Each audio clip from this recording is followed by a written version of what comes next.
வணக்கம். தமிழ்நாட்டுல தொடர்ச்சியாட்டு நடக்கக்கூடிய இந்த பாலியல் வன்கொடுமைகளை பத்தி ஒருத்தர் கருத்து தெரிவிச்சிருந்தாரு.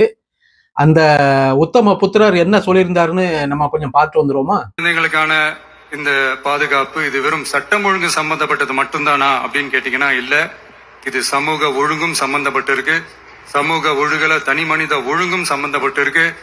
தனி மனிதன் ஒழுங்கா இருந்தாலே அந்த சமூகம் தன்னால மாறும். ஒரு கட்டுப்பாட்டோட ஒரு பொறுப்பா இருந்தாலே இந்த மாதிரி பல பிரச்சனைகளை நம்ம கண்ட்ரோல் பண்ணலாம். இப்படி சொன்ன இந்த சாரு என்ன வேலை பார்த்து வச்சிருக்கிறாரு தெரியுமா? நீங்களே பாருங்க. அதாவது தன்னுடைய பிறந்த நாளை நடிகை திரிஷா அவர்களுடன் சேர்ந்து கொண்டாடி இருக்கிறார். நானும் ஒருவேளை இது ஏஏ இருக்குமோ, எவனாவது போட்டு விட்டுருப்பாங்க அப்படின்னு நினைச்சிட்டு தேடும்போது நடிகை திரிஷா அவர்களோட இன்ஸ்டாகிராம் பக்கத்திலே உள்ளே போய் நான் தேடினா அவங்க பக்கத்திலே அவங்க போட்டு விட்டுருக்காங்க. நான் உங்களுக்கு அந்த ஸ்கிரீன்ஷாட்டை கூட எடுத்து போடுறேன், உங்களுக்கு நீங்களே பாருங்க. அப்போ இவ்வளவு பிரச்சனைகள் நடந்துட்டு இருக்குது, இவ்வளோ சம்பவங்கள் நடந்துட்டு இருக்குது. 2 நாளைக்கு முன்னாடி கூட சட்டமன்றத்துல விஜய் அவர்கள் பேசவே மாட்டேங்கிறாரு, எந்த ஒரு பிரச்சனைக்கும் வாய் திறக்க மாட்டேங்கிறாரு அப்படின்னு பிரச்சனையை எழுப்பி அப்போமெல்லாம் அப்புறம் கேள்வி கேட்கும் போதெல்லாம் வாயை திறக்காத விஜய் அவர்கள் நேற்று முந்தா நாள் ஸ்கிரிப்ட் எழுதிட்டு பேசிட்டாப்ல. என்ன பேசிருக்கிறாரு? திமுக சாடி தான் பேசிருக்கிறாரு. சார், பிரச்சனை கற்பழிப்பு பாலியல் வன்கொடுமை நடந்துட்டு இருக்கு, அதை பத்தி பேசுங்க. அம்மோனியா வாயு கசிஞ்சு 10 பேர் இறந்து போயிட்டாங்க, அதை பத்தி பேசுங்க. கர்நாடகால மேகதாது அணை கட்ட போறான் கர்நாடகா, அதை பத்தி பேசுங்க. எதுவுமே கிடையாது. என்ன பேசுன்னு சொல்லி நான் 5 நிமிஷம் பேசுனதுக்கே குளத்தூர்ல உங்க அப்பா தோத்துட்டாரு. அப்பாவை காணும், ஆட்டுக்குட்டியை காணும், அப்படி இப்படின்ட்டு இப்படிலாம் சைகைலாம் பண்ணி ரீல்ஸ் போட்டு சட்டமன்றத்துக்குள்ள சினிமா ஷூட்டிங் தான் நடத்தியிருக்காங்க.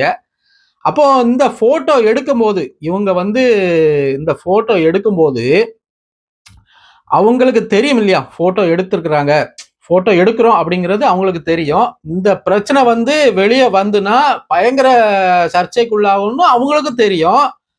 இந்த போஸ்ட் போடுறதுக்கு முன்னாடி நடிகை திரிஷா அவர்கள் யோசிச்சிருப்பாங்க. முதலமைச்சர் விஜய் அவர்கள்ட்ட கேட்டிருப்பாங்க. அவர்களுடைய நண்பரை என்னமோ இருந்துட்டு போட்டு கேட்டிருப்பாங்க இல்லையா. அப்போ அவங்க பர்மிஷன் கொடுத்துருப்பாங்களே இல்லையா. போடு பாத்துக்கலாம், எவன் கேட்பான்? பூரா தற்கூரி பயலுக தானே தமிழ்நாட்டு பயலுக. நம்ம என்ன பண்ணாலும் கை தட்டுவாங்க, நம்ம என்ன பண்ணாலும் முட்டு கொடுப்பாங்க இந்த தற்கூரி பயலுக. போடு, தமிழ்நாடே நம்ம கையில தான், நம்ம வச்சதான் சட்டம் அப்படின்னு நினைச்சுதானே இவங்க போட்டுருப்பாங்க. நாங்க என்ன கேட்கிறோம் அப்படின்னா, இந்த தமிழ்நாட்டுல உள்ள மக்கள் எல்லாருமே முட்டாளுகள் தானா? கொஞ்சம் கூட அறிவு, அந்த சிந்தனை எதுவுமே வராதா? இப்படி இவர்கள் இவ்வளவு கேவலமான வேலைகளை பார்த்துட்டு இருக்கிறாங்களே, இத பத்தி யாருமே கண்டுக்க மாட்டீங்களா? யாருக்குமே ஒரு பொறுப்பு இல்லையா? ஒரு சமூக பொறுப்பு அப்படிங்கிறது இல்லையா? கேட்டா சொல்லுவாங்க, இது அவருடைய தனிப்பட்ட விஷயம் தான். அவர் நடிகரா இருக்கிற வரைக்கும் தனிப்பட்ட விஷயம். இப்ப அவர் ஒரு தமிழ்நாட்டோட முதலமைச்சர், தமிழ்நாட்டு மக்களுடைய முதலமைச்சர். அவர் ஒவ்வொரு நொடியும் ஒவ்வொரு செகண்ட் என்ன பண்ணிட்டு இருக்கிறாங்கன்ட்டு தமிழ்நாட்டு மக்கள் கவனிச்சுட்டு இருக்காங்க. அது பேசும் பொருளாட்டு மாறும். அப்ப இவ்வளவு பெரிய சம்பவங்கள், எவ்வளவு பிரச்சனைகள் நடந்துட்டு இருக்கு. நீங்க இந்த நேரத்துல இந்த போட்டோவை போட்டு எவ்வளவு குஜால பண்ணிட்டு இருக்கீங்க நீங்க. இது ஒரு பெரிய சர்ச்சையாட்டு மாறும் தெரிஞ்சே நீங்க எவ்வளவு தைரியமாட்டு இந்த வேலைகளை பார்த்துட்டு இருக்கீங்க. அப்ப எவ்வளவு முட்டாளாக தமிழ்நாட்டு மக்களை நீங்க நினைச்சிட்டு இருக்கீங்க. அப்போ நானும் அதாவது இந்த போஸ்ட் ஒருவேளை சர்ச்சையா மாறிட்டுனா ஏதாவது பிரச்சனை ஆயிருமோ, போஸ்ட் எடுத்துருவாங்களா அப்படின்ட்டு நான் ஸ்கிரீன் ரெக்கார்ட் பண்ணிட்டேன். ஆதாரம் வேணும்லையா நமக்கு? அவங்களோட பேஜ்ல நடிகை திரிஷா அவர்கள் போஸ்ட் பண்ணியிருக்கிறாங்க. இப்போ ஒருவேளை இது பிரச்சனை ஆகி பெரிய பிரச்சனை ஆச்சுன்னா, இது நான் பண்ணல, எனக்கே தெரியாம யாரோ பண்ணிட்டாங்க அப்படின்னு கையை விரிச்சுட்டு போயிடுவாங்க. அப்போ அந்த போட்டோஸ் எல்லாம் அதையும் சொல்லுவாங்க, அது ஏஐ. எனக்கே இங்கிலீஷ் நாங்க அப்படி ஒரு சம்பவமே நடக்கல அப்படின்னு எல்லாம் பேசுவாங்க. ஆட்சி அதிகாரம் பணம் ஒட்டி கிடக்கு இல்லையா, அதை வச்சு என்ன வேணாலும் பண்ணுவாங்க.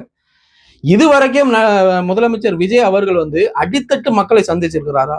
பாமர மக்களை, அடித்தட்டு மக்களை சந்திச்சிருக்கிறாரா? நேர்ல போய் பார்த்திருக்கிறாரா? அவர்களுடைய கஷ்டங்களை கேட்டிருக்கிறாரா?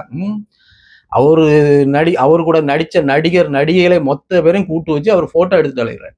பணக்காரங்க கூட சேர்ந்து போட்டோ எடுத்து அழைகிறார். இதுதான் அவர் பண்ணிட்டு இருக்கிறார். அடித்தட்டு மக்களை, தமிழ்நாட்டு மக்களுக்கு ஏதாவது ஒரு பிரச்சனைனா நான் முதலாளா நிப்பேன். எங்க நிக்கிறாரு? பணக்காரங்களுக்கு பிரச்சனைனாதான் முதலாளிட்டு போய் நிக்கிறாரு. ஏழை எளிய மக்களுக்கு பிரச்சனைனா, தமிழ்நாட்டு மக்கள் அடித்தட்டு மக்களுக்கு பிரச்சனை எங்க நிக்கிறாரு? நிக்கல. இந்த மக்களும் திருந்த மாட்டாங்க. இது ட்ரெண்ட் ஆகும் தெரிஞ்சே இந்த ஒரு காரியத்தை இவங்க செய்திருக்கிறாங்க.